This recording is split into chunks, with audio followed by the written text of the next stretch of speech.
Doodle Dungeon. This is a competitive game in which you will take on the role of the Dungeon Lord. You bought a dungeon. It turned out that you were scammed a little bit because there is no dungeon yet. You just bought the area in which you will need to dig your dungeon, fill it with traps, with monsters. You will hide your treasures there, and then you will hope that those pesky heroes that will try to loot your dungeon will die in the process. So it is a game which is fairly elaborate and takes quite a while to play. However, interesting enough, if you don't have time to play the full game, you can store it. And then so you can store it, especially if you take a break between Act 2 and Act 3. It's like a 3-act drama, maybe I should say 2.5, because there's a main phase in which you will draw the dungeon. Then you give your dungeon to another player. The player will draw the path that the hero will take. And then the third phase of the game, the hero enters the dungeon and walks around that path. And you will need to resolve the encounters between the hero and the stuff that you put in the dungeon in the original phase, and then you'll score points after the hero is either dead or has left the dungeon. You'll score points based on how many of your monsters are still alive and how many of your treasures have not been looted by the hero. So phase 1. You will shuffle a deck of cards, such as these ones, and there will be a number of cards available equal to the number of players plus 1. So if, for example, we are playing with 3 players, then those 4 cards may be available. Each player has a sheet such as this one, and a small scoring sheet and treasure sheet such as this one. So, first phase of the game, we need to draw our dungeon. Again, a number of cards will be available. The players will alternate choosing one. Suppose that they choose this card here. In this phase, when you choose a card, you only use the bottom part, and that represents the things that you are going to draw. I'm going to draw 2 walls, or a sectional wall that covers 2 squares, a goblin and a dragon. And you doesn't have to be too artistic. There is also a template. There is one for each play that you can use. And so, for example, after a while that you have drawn things, your dungeon may look like this. And so maybe I draw those two sections of a wall. I have to draw them adjacent to one another as they appear there. I can rotate them, I can mirror them if that matters based on the shape. And then I'll draw a goblin and a dragon, and using the template and my great creativity. So I draw my goblins, I draw my dragons. They look suspiciously like cows, but that's the idea. Okay, fine, you know what? I'm gonna show you. Okay, there's 2 walls, a goblin, and a dragon. And I'm gonna place my walls there because I can, and I choose to do so. And I'm gonna put my dragons and my goblin somewhere else. Now, when you are drawing your dungeon, super important, you cannot close any area. Basically, the hero entering from there needs to be able to access every square that is not covered by a wall and needs to be able to reach the exit. So, for example, I could not place a wall to box in that square. Again, all squares that are not wall need to be accessible. The hero will move only orthogonally, so if I place a dragon there, the hero will have to face that dragon, because the hero enters from there. There is a wall there, so the hero has to go there, like so. Again, my dragons that look suspiciously like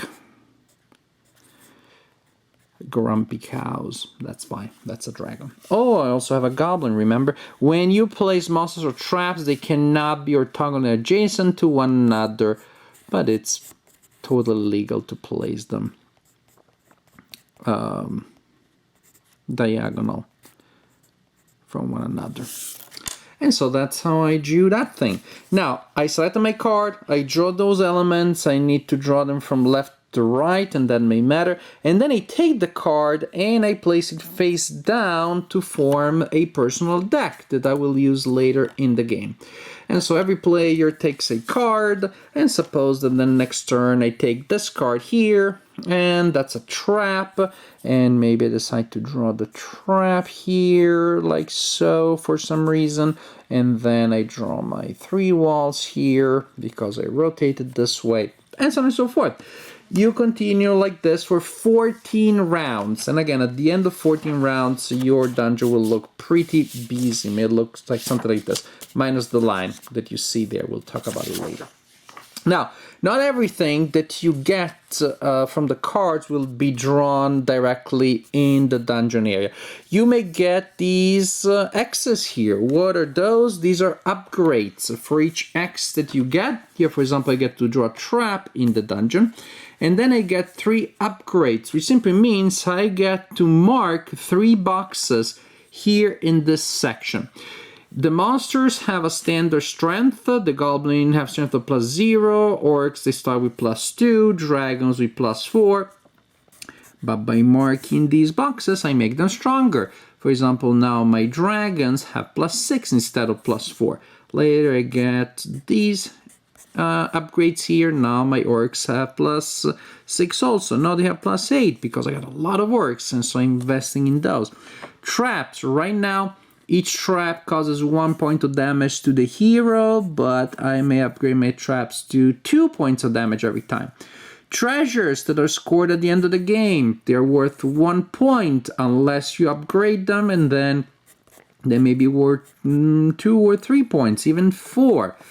During the last phase of the game, when the hero is looting the dungeon, I'm going to play cards. Remember those cards that I use for the symbols, but then I also put in my personal deck. Then my hand of cards is a 1 in that phase, unless I upgraded it. Then it can be a 2, 3, or 4. As for the treasure symbols that you may have seen on some of those cards, here we go. Those treasures. I don't draw the treasures because what am I going to tell the hero where they are? The point is that I'm trying to hide them.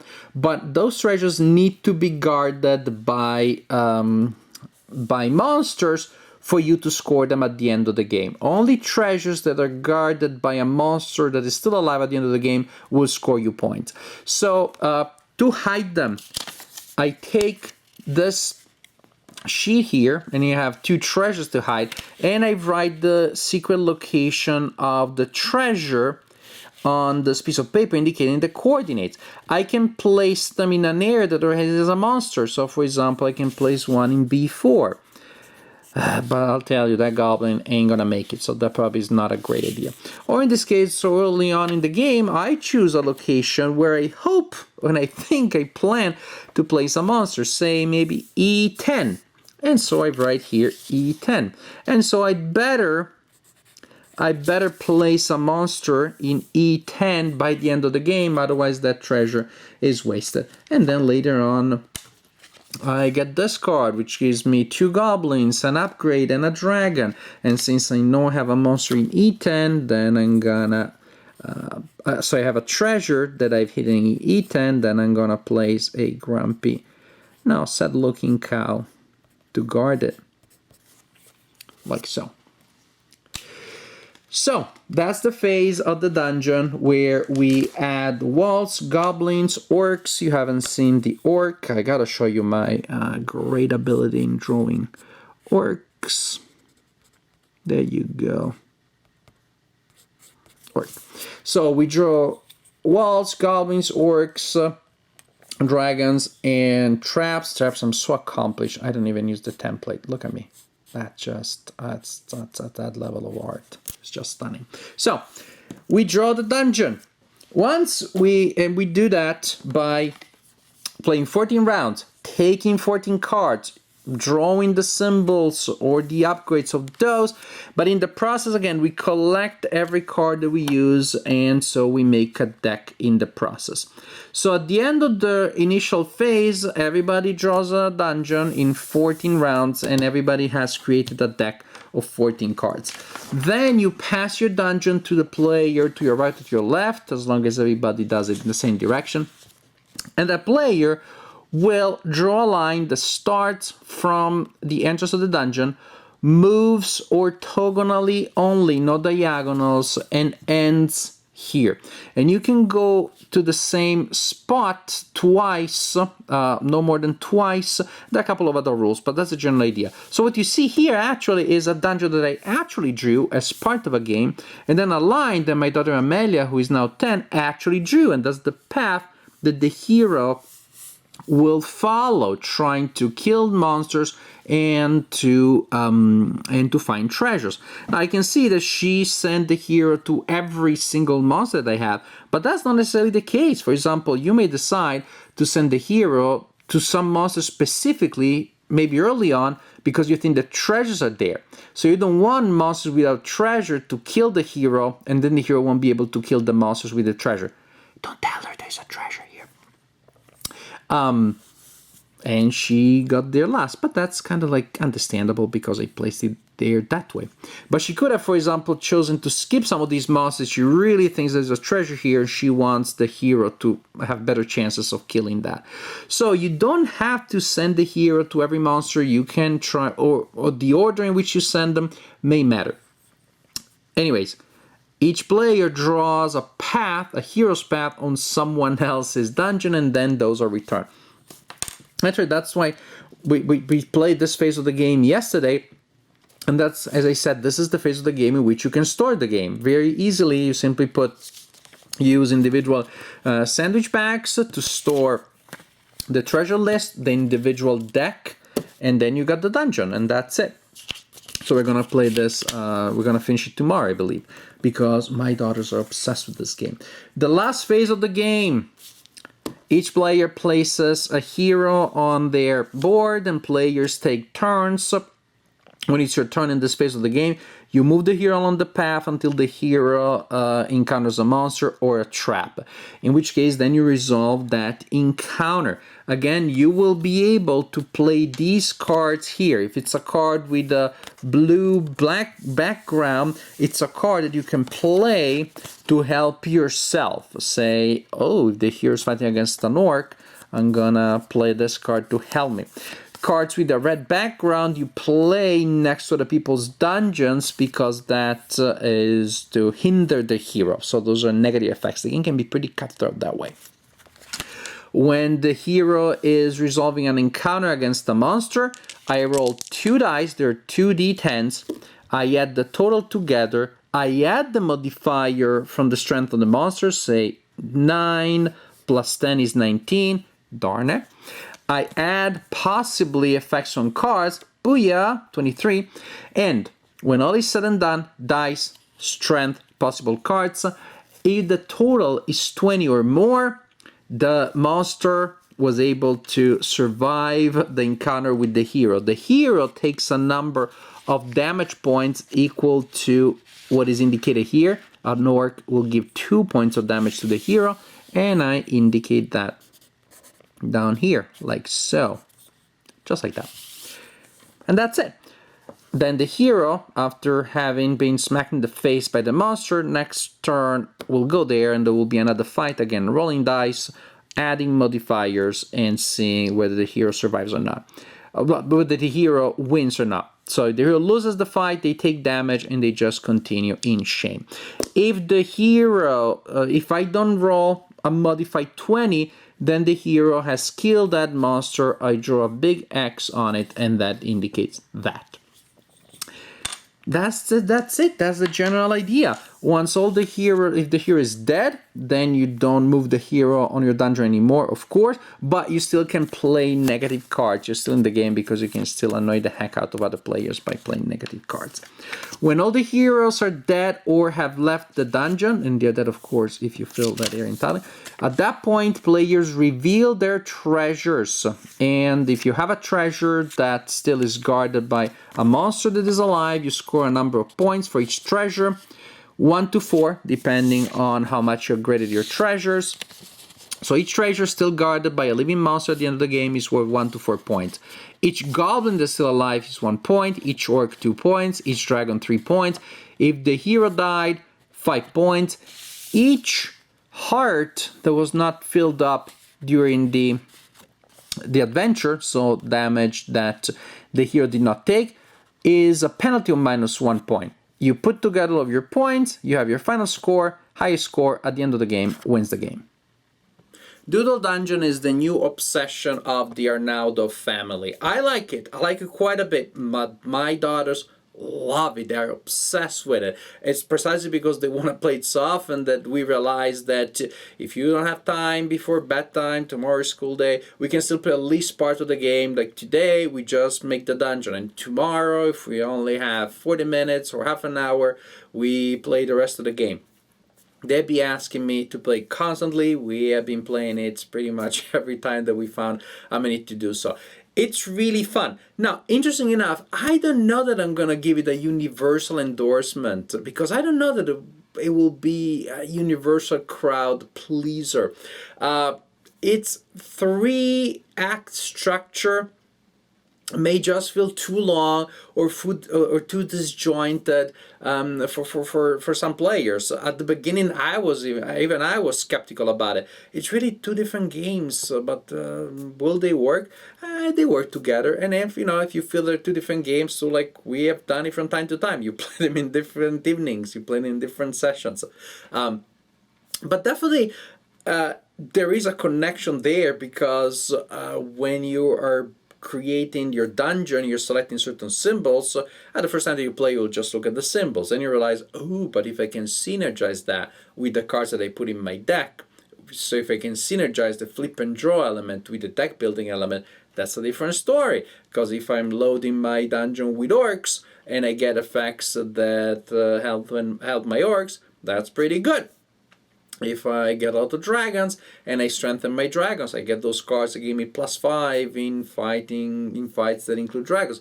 That's all good. So you put the things together and you have that, and that elevates to me gameplay, and it really turns the game into a single cohesive game, although the different phases are so vastly different from one another.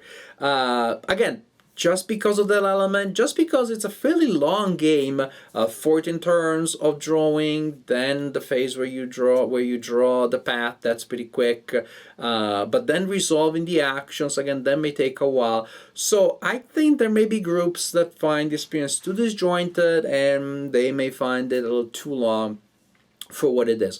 I didn't have that problem because I find the game overall enjoyable, and again, I enjoy seeing my daughters loving this game so much, getting so excited about orc fight, goblin fight, I'm gonna use that card, I'm gonna stick this annoying card in your tableau there, and that's all good, it's all fun. They're having fun, I'm happy. So it's a pretty unique game, and it has this really second generation feel, because if I'm telling you, you are a committed gamer, I mean, you're watching video reviews, so you're definitely interested in the hobby. You're not completely a casual player. I'll tell you, this is a flip and draw game with a deck building element. You probably know exactly what I'm talking about. Try to tell that in the general population, people say, what the heck? So it's a game that really comes out of recent game mechanics of the last 10 years or so. So it's a gamer's game, so deeply full of, so deeply compenetrated with the game culture of the last decade or so, and yet at the same time humorous, light, full of irony, and just fun, and still enjoyable even by very young gamers such as my daughters are, and maybe not that very young, they're 8 and 10, but definitely definitely still young gamers. So what you have here is a game that I find pretty enjoyable. It feels pretty unique the way it combines these two well-known and popular mechanics. I enjoyed it. I think that could be like make it or break it for somebody precisely be like, I like to play a flip and draw, roll and draw, or a deck building game. I don't think they go well together. I like them. I also like, again, the humorous aspect, the reversal that you're the dungeon lord, which I've seen in other games, but I think this one does it particularly well.